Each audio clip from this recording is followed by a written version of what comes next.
What's up, guys? Today I will tell you how to send Bitcoin from Phantom Wallet to Moonpay. Let's get started. So first what you need to do is open the Phantom Wallet application on your mobile device. On the home screen, locate and tap the send option, which should be clearly visible. This will bring up a screen where you can select the cryptocurrency you wish to send. Choose Bitcoin from the available options, as this is the cryptocurrency we are transferring. You can either enter a recipient's username or use their wallet address for the transfer. If you have the recipient's address, paste it into the designated field on your screen. Enter the amount of Bitcoin you wish to send for this transaction.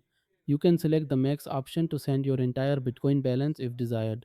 After verifying the recipient address and amount, tap the next button in the top right corner. Review all transaction details carefully before confirming the transfer. Make sure the recipient address is correct, as cryptocurrency transactions cannot be reversed.